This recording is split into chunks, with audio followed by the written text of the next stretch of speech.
चलिए, हमारे साथ अभिसार शर्मा जी दिल्ली से जुड़ गए हैं और अब अभिसार शर्मा जी से भी कुछ सवाल करें। एक बागी पत्रकार के रूप में, एक देशद्रोही पत्रकार के रूप में कई पत्रकारों की पहचान है उसमें। चलिए अभिसार जी नमस्कार, आप हमारे साथ जुड़े हैं। एक कुछ अनौपचारिक बातचीत भी हो पत्रकारिता, और उसको तो उन चीज़ों पर तो हम बात करते ही रहते हैं। आज आप जंगली तरीके से चिकन बनाने की भी बात कर रहे थे, सुबह आपसे हमारी बात हो रही थी, उसी तेवर में खाना वाना खा के आप सामने आए हैं। तो एक सवाल कि आज जो हम लोगों के यहाँ मिथिलांचल में कहावत है, मतलब जात भी गंवाए और स्वाद भी नहीं पाए। आज मीडिया हाउस में जो काम करने वाले लोग हैं, ना तो वो सवाल पूछने की स्थिति में है, ना नौकरी बचाने की स्थिति में। ये सवाल पूछते तो चलिए, कम से कम ये होता है कि चलिए आज के दौर में कि हम बाहर भी हैं तो कम से कम सवाल पूछ कर बाहर निकले। तो ये जो चीजें हैं, क्योंकि अब बहुत मीडिया हाउस बिहार में भी बहुत सारे अलग अलग प्रांतों से भी खबर आ रही है, आपसे भी हमारी बात हुई, कब किस समय मीडिया हाउस बंद हो जाए कहना मुश्किल है। तो हम जिस सरकार के सहारे सोच रहे थे कि चलिए हमारी जिंदगी आराम से चल जाएगी, आप जिस स्थिति में है उसी स्थिति में मैं भी हूँ, और जो आज करोड़ों के पैकेज पाने वाले हैं उनकी भी कुर्सी डुल रही है कि भाई आप सवाल नहीं किए तो नौकरी बच जाएगी, ये भी कोई जरूरी नहीं है। इसको लेकर आपकी हम प्रतिक्रिया जानना चाहेंगे कि आप क्या होने वाला है मीडिया हाउस में भी, या मीडिया सेक्टर में क्या होने वाला है इस कोरोना संकट की वजह से। मैं आपको एक छोटी सी मिसाल देता हूं संतोष जी। अभी क्या हुआ है, 3 पत्रकारों पर एफआईआर दर्ज हुई है, आप जानते हैं, सांप्रदायिक सौहार्द बिगाड़ने के आरोप में। मैंने अभी कुछ ही दिनों पहले एक और पत्रकार हैं जो वॉशिंगटन पोस्ट के लिए लिखती हैं, और उन्होंने सिर्फ एक ट्वीट किया था और उसमें उन्होंने कहा था कि अमित शाह कहां हैं, बस ये कहा था और कुछ नहीं कहा था। और आप जानते हैं कि दिल्ली के दंगों के दौरान भी अमित शाह नदारद थे। आप ये भी जानते हैं कि उस दौरान अजीत डोभाल मैदान में उतरे थे, अमित शाह कहीं भी नहीं दिखाई दिए थे। अभी पिछले कुछ दिनों से भी पूरी तरह से वो नदारद थे। और आप जानते हैं कि दिल्ली चुनावों में अमित शाह कितने सक्रिय थे। अब ये बहुत ही स्वाभाविक सा सवाल है कि कहां है गृह मंत्री। अब क्या आप जानते हैं कि उन 3 पत्रकारों में से एक ने उस पत्रकार के जवाब में कहा कि हमारे गृह मंत्री बहुत अच्छा काम कर रहे हैं, आपको हक किसने दिया सवाल पूछने का। यह कल्पना से भी विचित्र है कि अगर कोई पत्रकार गृह मंत्री का स्पोक्सपर्सन बन के रह गया है। आपको याद होगा, आज से 2 या 3 साल पहले की बात है, जब जनरल वीके सिंह ने एक शब्द का इस्तेमाल किया था, प्रेस्टिट्यूट। उसके जवाब में आपको याद होगा रवीश ने एक लेख लिखा था, और आप जानते हैं उस वक्त फील्डिंग करने कौन आ गया था जनरल वीके सिंह के लिए। फील्डिंग करने के लिए एक पॉकेट साइज दंगाबाज एंकर आ गया था, जिसने कासगंज में एक झूठी खबर चलाई थी, जिसके चलते कासगंज में माहौल और बिगड़ सकता था।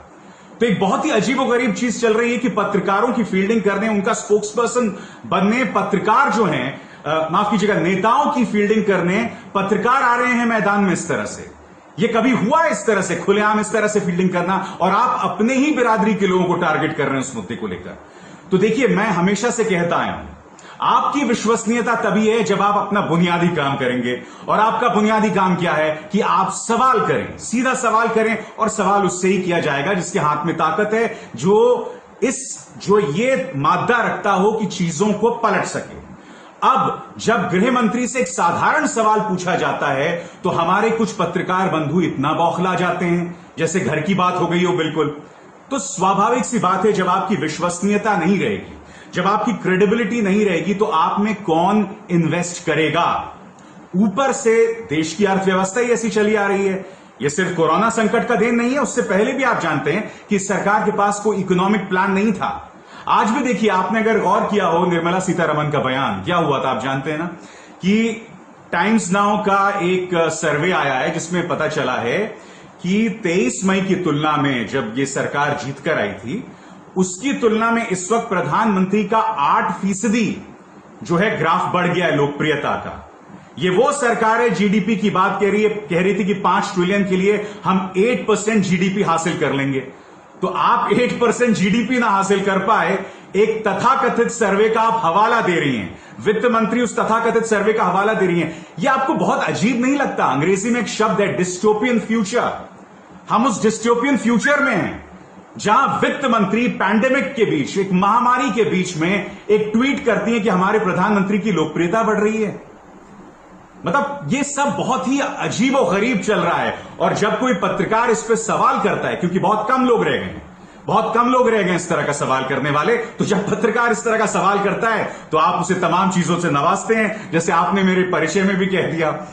तो वो तमाम चीजें एक तरह से चल ही रही हैं। संतोष जी, क्या कह सकते हैं? अच्छा, एक अभिसार जी, क्या लगता है जो जिस दौर से हम लोग गुजर रहे हैं पत्रकारिता को लेकर, अभी कोरोना संकट में ही देखिए, जो बुनियादी सवाल है, जो उम्मीद करते हैं कि चाहे मजदूर चल रहा है वो किस हाल में है, ट्रेनें कितनी चल रही हैं, या फिर ट्रेन चलाने में समस्याएं क्या, अब 85-15 का ऐसी खबरें को लेकर विवाद शुरू हुआ कि आखिर कौन पैसा दे रहा है, किससे पैसा ले रहा है, बिल्कुल रिजल्ट क्या आ रहा है, मजदूर खुद टिकट लेके अपने लेके आ रहा है।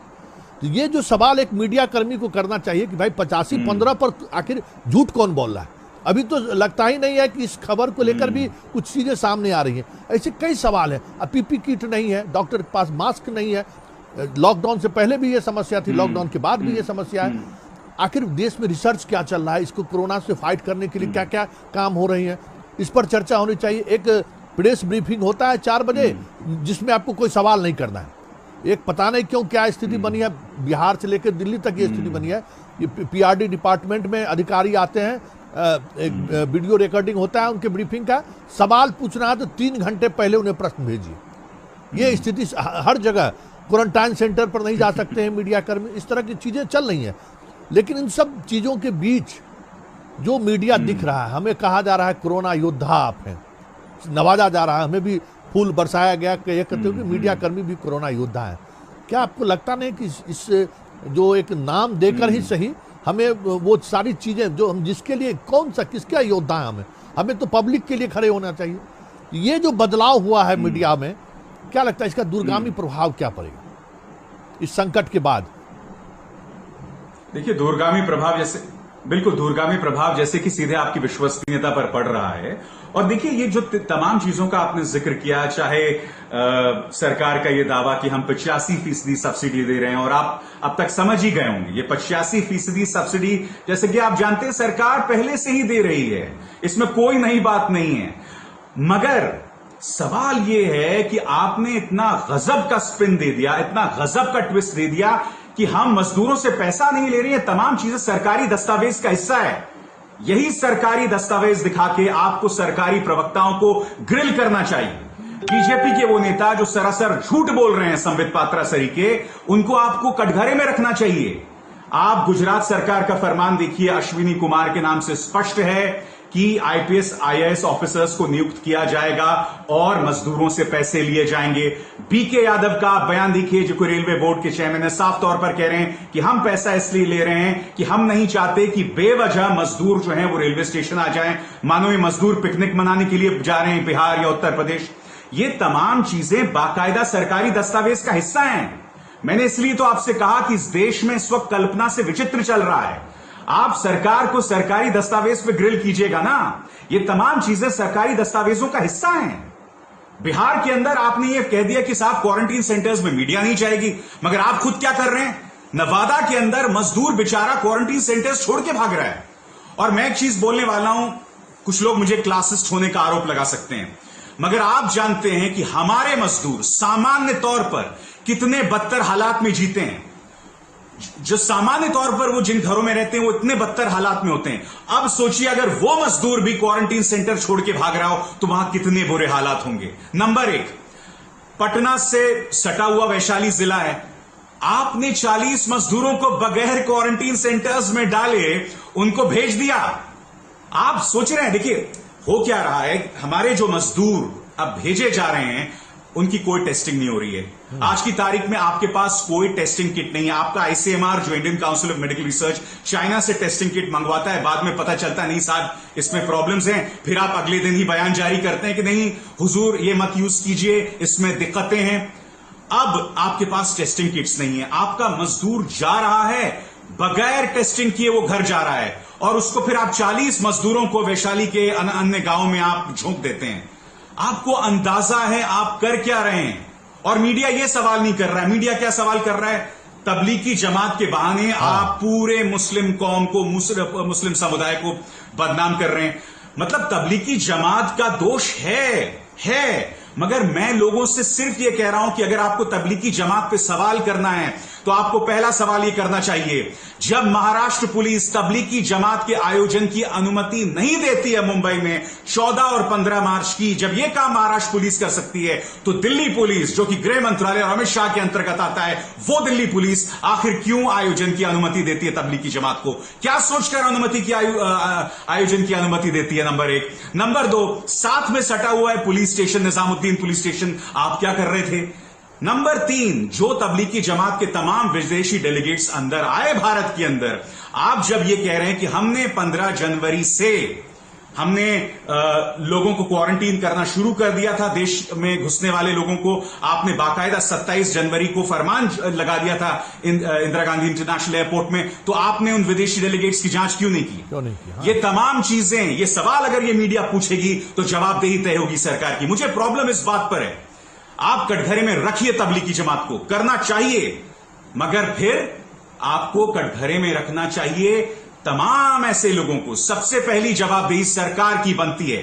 जनता हाक दी जाती है, ठीक है, हम इनके जो धर्मगुरु हैं उन्हें हाक देते हैं, मगर सरकार से सवाल करना चाहिए। मगर जैसे मैंने आपको शुरू में मिसाल दी, जब किसी ने पूछा कि गृह मंत्री कहां है, तो एक पत्रकार कूद पड़ा जिस पर एफआईआर है कि आपकी हिम्मत कैसे हुई गृह मंत्री से सवाल करने की। तो बहुत ही अजीबोगरीब बात चल रही है इस देश में। एक ब्रेक ले लेते हैं, बस 1 मिनट का हम ब्रेक लेते हैं, और एक सवाल, क्योंकि हम ये सवाल जानना चाहते हैं आपसे भी। वो दौर था जब निर्भया कांड दिल्ली में हुआ, फिर कई तरह के घोटाले हुए, अन्ना आंदोलन हुआ, आप लोग चीख कर सरकार से, मनमोहन सिंह से सवाल कर रहे थे, और ये 4-5 वर्षों में ऐसा क्या हो गया इस देश के पत्रकारों को कि सवाल पूछने वाले तो छोड़िए, जो पत्रकार सवाल करते हैं उनसे आप सवाल करने लगते हैं। इस पर हम चर्चा जारी रखेंगे, लेकिन एक छोटा सा ब्रेक ले लेते हैं। ब्रेक के बाद आप सबों का स्वागत है। और अभिसार शर्मा जी, एक आखिरी सवाल आपसे, याद करिए वो दौर 2012, 13, 14 का वो दौर, आप लोग चीख कर कोलगेट घोटाला, क्या क्या किस किस घोटाले की चर्चा नहीं कर रहे थे दिल्ली में आप। अन्ना आंदोलन हुआ, अन्ना आंदोलन में लगा जैसे सरकार के खिलाफ सारी मीडिया खड़ी हो गई थी, आप तमाम लोग स्टूडियो छोड़कर रामलीला मैदान पहुंच गए थे। फिर निर्भया कांड हुआ, सरकार को उसी तरीके से आप लोगों ने घेरने की कोशिश की। ये आखिर 4-5 वर्षों के अंतराल में ऐसा क्या हुआ मीडिया के अंदर कि सारे के सारे ऐसे लोग जो सवाल करने वाले लोग थे आज घर पे हैं, और चीजें बदल गई पूरी तरह। वो घर पे रहे या ना रहे, वो अगर आप आज पत्रकार भी हैं तो वो सवाल नहीं, वो तेवर कहां चला गया, या संस्थान जो अनुमति दे रही थी आपको कि आप जाइए सवाल कीजिए, अन्ना आंदोलन में खड़े होकर दिन भर आप लोग लाइव कर रहे थे, बिना पानी पिए हुए, बिना खाना खाए हुए, लग रहा था जैसे वाकई में एक भ्रष्टाचार के खिलाफ बड़े आंदोलन का आगाज मीडिया कर्मियों ने किया है। बड़ी तारीफ भी हो रही थी, चलिए देश देश में आंदोलन हो रहा था, उसमें मीडिया की बड़ी भूमिका थी। लेकिन ऐसा क्या हो गया कि वो पूरा तंत्र, मीडिया का जो वो तंत्र था, वो 1-2 साल के अंदर ही ऐसे लगा कि ये ताश की पत्तों की तरह था और भरभरा कर गिर गया। ऐसा क्यों हुआ? आपको क्या लगता है कि इसकी वजह क्या रही? देखिए, इसकी वजह होता क्या है, लोगों की याददाश्त बहुत कमजोर होती है। आज की तारीख में हमें जो तमाम शब्दों से नवाजा जाता है, आपने जो चीजें मेरे बारे में बताई वो सब जानते हैं 2014 से पहले, बीजेपी के नेता भी जानते हैं 2014 से पहले अभिसार शर्मा क्या थे, क्या करते थे, वो तमाम चीजें होती रही। हुआ क्या है जो मैं पहले भी बता चुका हूं और आपके दर्शकों के लिए फिर से बताना चाहता हूं। ये सरकार चूंकि एक व्यक्ति विशेष के करिश्मे पर आधारित है, माननीय प्रधानमंत्री नरेंद्र मोदी, ये और जब आप उस व्यक्ति पर सवाल करते हैं तो जाहिर सी बात है उस सरकार की काबिलियत पे सवाल होता है। तो जब एक व्यक्ति विशेष के करिश्मे पर एक पूरी सरकार आधारित होती है तो सवाल करना बहुत मुश्किल हो जाता है। यह सरकार कई फ्रंट्स पे काम करती है। मैं आपको मिसाल देता हूं, मसलन नृपेंद्र मिश्रा तो अब पीएमओ में है नहीं। नृपेंद्र मिश्रा जब पीएमओ थे तो वो प्रोपराइटर्स से संपर्क साधे रहते थे, यानी कि बड़े मुद्दों को लेकर, और ये नृपेंद्र मिश्रा होते थे जो उनके कान उमेटते थे अपने तरीके से। और फिर दूसरे और तरीके थे, 2 और मंत्री थे, मसलन मौजूदा रेल मंत्री और स्वर्गीय अरुण जेटली। इनका ताल्लुक, इनका जो संपर्क रहता था वो एडिटर्स से होता था। कोई भी अगर कोई प्रतिकूल खबर होती थी तो उस पर। फिर एक तीसरा जो हिंदी चैनल्स के साथ जो अनिल बलूनी हैं, मीडिया सेल के इंचार्ज हुआ करते थे, अभी वो उनकी तबीयत ठीक नहीं है, अमित शाह के बहुत करीबी थे, वो लगातार मीडिया चैनल से संपर्क में होते थे। वही दरअसल मीडिया चैनल्स, अगर कोई मीडिया चैनल कोई बहुत उल्टी सीधी जो सरकार के लिए असहज करने वाली स्थिति या कोई खबरें चलाए, तो ये अनिल बलूनी का काम था, जिसमें वो बताया करते थे कि साहब अब हम आपको बॉयकॉट कर रहे हैं। और यही हुआ, पत्रकारों को बॉयकॉट किया गया, चैनल्स को बॉयकॉट किया। मैं आपको 2-3 मिसालें दे भी सकता हूं, रवीश ने अक्सर इस बात का जिक्र किया है, अपनी भी मिसाल दे सकता हूं।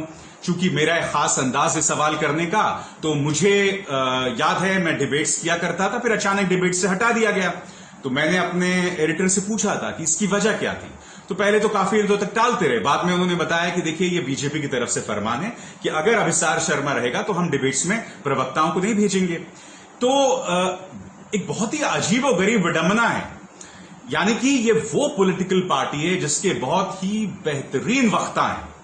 इस पार्टी के आप इतिहास में डालिए। देखिए, मैं भी जब कॉलेज में था तो मेरा वैचारिक सहमति जो है ना वो एबीवीपी के साथ थी, और उसकी एक वजह थी क्योंकि इनके जो तमाम नेता थे बहुत ही बेहतरीन वक्ता थे।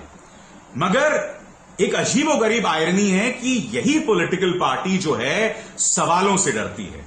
हालांकि मैं जैसे बता दूं कि 1999 से 1998 से 2004 का भी मैंने दौर देखा है।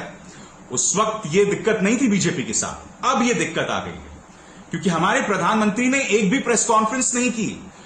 अब डोनाल्ड ट्रंप के बारे में आप जो मर्जी कह लें कि वो जो भी करते हैं, मगर वो शख्स हर 2 दिन के बाद प्रेस के सामने होता है और प्रेस उसकी बखिया उधेड़ रही होती है। हमारे प्रधानमंत्री जब से कोरोना संकट शुरू हुआ है, उन्होंने एक तरफा संवाद किया है। राहुल गांधी प्रेस कॉन्फ्रेंसेस कर रहा है, राहुल गांधी अभिजीत बैनर्जी, रघुराम राजन के साथ संवाद कर रहा है। यह काम किसका होना चाहिए? इस तरह का विश्वास प्रधानमंत्री को पैदा करना चाहिए अपनी देश की जनता में। आप एक तरफा संवाद कर रहे हैं, आप जो एक तरफा संवाद कर रहे हैं उसका संदेश भी गलत जा रहा है। ताली बजाओ थाली बजाओ, we have become a laughing stock. मोमबत्ती जलाओ, लोगों ने घर जला दिया। मेरे ख्याल से बिहार में एक जगह पे बस्ती में आग लग गई थी। मुद्दा ये नहीं है, मुद्दा ये है कि what is the big messaging. Big messaging में आप पूरी तरह से फेल रहे हो, जवाबदेह आप बिल्कुल नहीं हो, अकाउंटेबल नहीं हो। अब जब आप अकाउंटेबल नहीं होते तब आप इस तरह के चीजें अपनाते हो जिसमें आप चैनल्स पर दबाव डालते हो।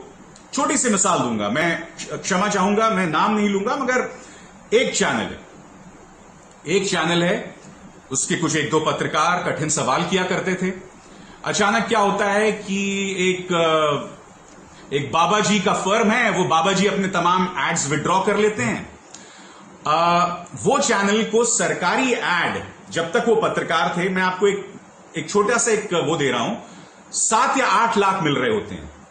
मगर जैसे ही वो पत्रकारों को बाहर का रास्ता दिखाया जाता है या वो निकल जाते हैं, वो 7 या 8 लाख संतोष जी 8 करोड़ हो जाता है। और ये कल्पना नहीं है, ये कल्पना बिल्कुल नहीं है। तो ये हकीकत है, ये अलग अलग तरीकों से। और वो जो बाबा जी का फर्म है वो वापस उनमें ऐड भी देने लगता है। माफ कीजिएगा, मैं नाम नहीं ले रहा हूं क्योंकि आप जानते हैं ये तमाम चीजें जो होती हैं, जब तक आपके पास बहुत ही, हाँ बिल्कुल, आप तो मैं आपसे ये कह रहा हूं कि ये तमाम चीजें हकीकत हैं और ये सरकार भी जानती है। और देखिए, अगर आप आज की तारीख में ऐसे सवालों पर अंकुश लगा दो, ऐसे पत्रकारों पर अंकुश लगा दो, तो आप एक निहायत ही बौनी मानसिकता की प्रजा को जन्म दे रहे हैं। वो जनता जो अपने सरकार से सवाल नहीं करती है, वो जनता जो ये तमाम गलतियां चल रही हैं, जो तमाम दिक्कतें चल रही हैं, जिसमें हमारे 50 से 60 मजदूर सड़क पे चलते चलते मारे गए हैं, उसके लिए भी वो खुद को दोषी मानती है। अच्छा, तो ये एक बहुत ही अजीबो गरीब स्थिति है। तो ये आपके उस सवाल, हाँ अभिसार जी, एक आखिरी सवाल आपसे है, ये रहेगा जो अमूमन देखिए, ठीक है, सरकार अपने तरीके से जो लोअर मीडिया, मतलब हम लोग जो नीचे काम करते थे अखबार में, डिस्ट्रिक्ट में, फिर डिस्ट्रिक्ट जहाँ, मतलब जो सरकार के खिलाफ गुस्सा लोगों में रहता था, सिस्टम के खिलाफ गुस्सा में रहता था, वो अखबार के दफ्तर पहुंचते थे, मीडिया हाउस पहुंचते थे। हम लोग उनका बाइट चला दिए, उनकी खबरें चला दी, उनका गुस्सा इतना जरूर होता, चलिए हम अपनी बात रख दी। ये जो बात अब नहीं रखने की जो बात हो रही है, धीरे धीरे लोगों में स्वाभाविक तौर पर है कि आक्रोश बढ़ता जा रहा है व्यवस्था के खिलाफ, कि अब मीडिया भी खबर नहीं दिखाती है हमारी, वो उसकी बात भी हम लोगों को गाली उसकी सुननी पड़ती है, अरे आप लोग तो बिक गए हैं। ये जो एक बैलून फूल रहा है सोसाइटी के अंदर में, जो अपनी बात रखने का है, क्या सरकार और सत्ता ये चीजें समझ नहीं रही है कि भाई ये जो हम अगर मीडिया में 10 खबरें आ भी गई, बहुत तरह का इमेज उसके आधार पर अब बदलने की कोशिश सोचते होंगे कि ये ऐसा हो सकता है। ये जो दबाव बन रहा है सोसाइटी के अंदर में, उनके अंदर जो उबाल पैदा ले रहा है, अरे हमारी खबर तक नहीं चल रही है, इसका क्या असर हो सकता है आने वाले समय में। और एक और सवाल, आपको क्या लगता है कि ये जो हम लोग जिस तरीके से काम कर रहे हैं, ना अब हम पत्रकार रहे ना पैरोकार भी रहे, और खासकर अगर बीजेपी की बात करें, जिसका आप जिक्र कर रहे थे, एक दौर था जिनका मीडिया से सबसे बेहतर रिश्ता रहा करता था। जब मनमोहन सिंह और हमारे यहाँ बिहार में लालू यादव जैसे लोग भी सत्ता में थे, तो बीजेपी सुशील मोदी की खबरें प्रमुखता से इसलिए चली जाती थी कि उनका बेहतर रिश्ता रहता था। ये जब लोग सरकार में आए तो ये इस प्रोसेस को क्यों बंद किए, वो कि विपक्ष की आवाज नहीं उठनी चाहिए, जनता का आवाज मीडिया में नहीं आनी चाहिए, ये सोच इनके अंदर में कैसे डेवलप किया? क्योंकि ये ऐसा तो नहीं है कि जीवन भर यही लोग सत्ता में रहेंगे, कल अगर सत्ता से ये बाहर निकल जाए, तो अगर हम आप मीडिया में रह गए तो किस चेहरे से लेके हमारे आपके पास ये आएंगे कि देखिए मेरी बात नहीं छप रही है।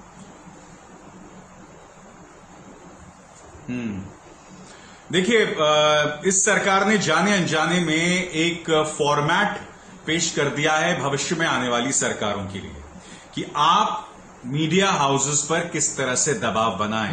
ये जो विश्वसनीयता खोई है मुख्य धारा की मीडिया ने, हालांकि मैं फर्क करना चाहूंगा संतोष जी, मुख्य धारा की मीडिया और दूसरी तरफ जिसे आप वैकल्पिक मीडिया कहते हैं, डिजिटल प्लेटफॉर्म्स कहते हैं, आप जैसे पत्रकार जो हैं उनकी बात मैं अगर कर रहा हूं तो देखिए दो तरह के हैं। डिजिटल प्लेटफॉर्म्स अब भी सही मायनों में अपने सवाल कर रहे हैं। मैं जिन 3 मंचों के साथ जुड़ा हुआ हूं, मैं बेबाकी से अपने सवाल करता हूं, तो वो फर्क है। मुख्य धारा की मीडिया पूरी तरह से असफल रही है। पहले जो आपने सवाल किया था मैं उसका जवाब देना चाहूंगा। आपने कहा जनता के सवाल, देखिए माफ कीजिएगा मैं कठोर शब्दों का इस्तेमाल कर रहा हूं, मगर जनता के दोहरे मापदंड है। आप लोग हमें कॉल करते हैं कि साहब मेरे कॉलेज में ये दिक्कत है, मुझे ये प्रॉब्लम हो रही है, सरकार ये नहीं कर रही है, मगर होगा क्या?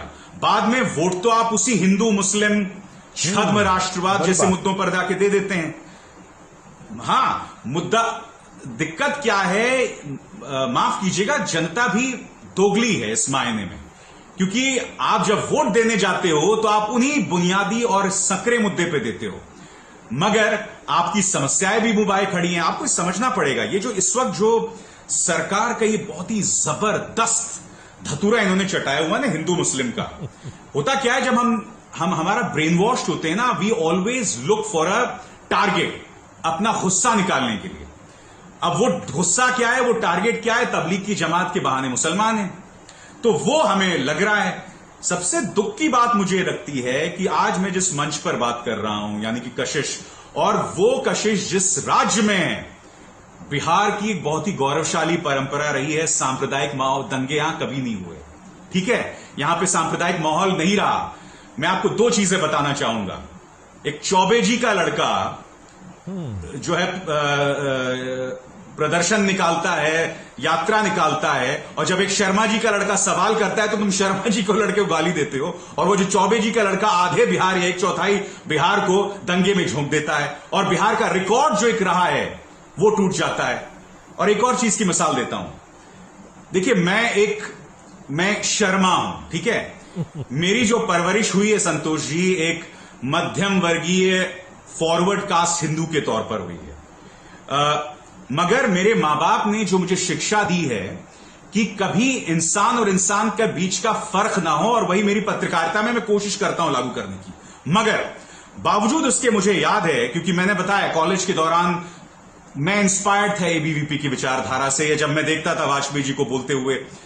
मुझे याद है जब लालू जी ने अडवाणी जी का रथ यात्रा रोकी थी, तो एक बहुत नाराजगी थी लालू जी को लेकर फॉरवर्ड कास्ट हिंदूज को, खासकर जो बिहार के बाहर बसे हुए थे। मगर जब मैंने बाद में देखा कि 1990 से 93 के बीच उस रथ यात्रा से जो शुरू हुआ था मंजर, उन 3 सालों में 2,500 लोग मारे गए। तो मुझे पता चला कि बॉस, ये आप भी जानते हैं कि वो रथ यात्रा क्यों शुरू हुई थी। वो राम मंदिर के लिए नहीं शुरू हुई थी। आप भी जानते हैं जॉर्ज फर्नांडिस का वो बयान, संतोष जी, जिसमें जॉर्ज फर्नांडिस ने कहा था कि अडवाणी जी ने कहा था, चूंकि वीपी सिंह ने मंडल लागू कर दिया था, मेरे पास कोई विकल्प नहीं रहा है रथ यात्रा के अलावा। तो जो मुझे याद है, जब जो बात लालू जी ने कही थी, और आप उनकी डॉक्यूमेंट्री राम के नाम है यूट्यूब में, उन्होंने कहा था कि भाई जब मंदिर में जाने वाले लोग ही नहीं रहेंगे, घंटा बजाने वाला इंसान ही नहीं रहेगा, तो मंदिर का क्या फायदा होगा। इतनी खूबसूरत बात ये कही थी। मगर उस वक्त मुझे याद है, हमें उनकी बातें अच्छी नहीं लगती थी, क्योंकि आप एक खास विचारधारा से इंस्पायर्ड थे। आज की तारीख में हकीकत यह है कि ये जो धर्म का दतूरा है, एक अजीब और गरीब किस्म का विक्टिमहुड आपने पैदा कर दिया है मेजॉरिटी के अंदर, कि साहब हम ही शिकार हैं, हम ही पर अत्याचार हो रहा है। अगर आपका शासक आपको दबा कुचला, प्रोवोक कर रहा है, भड़काऊ बना रहा है, दबा कुचला बचा रहा है, तो इससे बुरी हालत कुछ नहीं हो सकती है। जिस व्यक्ति से, जिस विचारधारा से इंस्पायर्ड होते हैं, वो आपको प्रगतिशील बनाता है, वो आपको खुली सोच का बनाता है, आपको इनसिक्योर नहीं बनाता है, संतोष जी। तो ये दिक्कत है। और रही बात, आपने जो दूसरी बात कही, यकीनन जब सत्ता में होती है बीजेपी, मगर जैसे मैंने कहा 2014 के बाद की बीजेपी बदल गई है। ये बीजेपी नहीं है, ये मोदी जी की बीजेपी है, ये अमित शाह की बीजेपी है, और उसी की हमें झलक इस पार्टी में, उसके काम करने के अंदाज में दिखती है। मुझे याद है वाजपेयी जी के दौरान पत्रकारों के से उनके साथ क्या रिश्ते थे, आप भी जानते हैं पत्रकारों से क्या रिश्ते हैं। और एक अजीबोगरीब विडंबना है कि एक व्यक्ति विशेष की सोच को बचाए रखने के लिए अब आप सवालों का भी सामना नहीं करते हैं। इसका खमियाजा देश भुगत रहा है। हमारी जो प्रतिष्ठा है उस पर सवाल उठ रहे हैं अंतर्राष्ट्रीय स्तर पर। यह सब तभी होता है जब मीडिया लाचार हो, जब सरकार की जवाबदेही नहीं हो। और ये तो अभी शुरुआत है। आने वाले दिनों में वो एक डायलॉग है ना, वो कौन सी फिल्म, तनु इट्स मनु का, अभी तो हमें और जलील होना है। ये तो अभी सिर्फ ट्रेलर है, पिक्चर अभी बाकी है मेरे दोस्त। चलिए, बहुत बहुत धन्यवाद अभिसार जी, आपने इतना वक्त दिया। और जिन चीज़ों से हम उम्मीद कर रहे थे, बड़ी बेबाकी से आप चीज़ों को रखिए, आपने उन चीज़ों को भी रखा है। कि और हमारी भी कोशिश रहेगी कि देशद्रोही ही सही, कभी कभी वक्त ऐसा भी आता है कि जब इस तरह के नाम से नवाजे जाने वाले लोग भी अपने आप को कहीं ना कहीं देशभक्त की श्रेणी में मानने जाते हैं। चलिए, बहुत बहुत धन्यवाद अभिसार शर्मा जी, आप हमारे साथ जुड़े। और एक छोटा सा हम ब्रेक ले लेते हैं। ब्रेक के बाद हमारे साथ रत्ना जी जुड़े हैं, दूरदर्शन के डायरेक्टर रही हैं, और इनसे भी हम इस इशूज पे बात करेंगे। लेकिन पहले एक छोटा सा ब्रेक ले लेते हैं और चर्चा जारी रहेगी।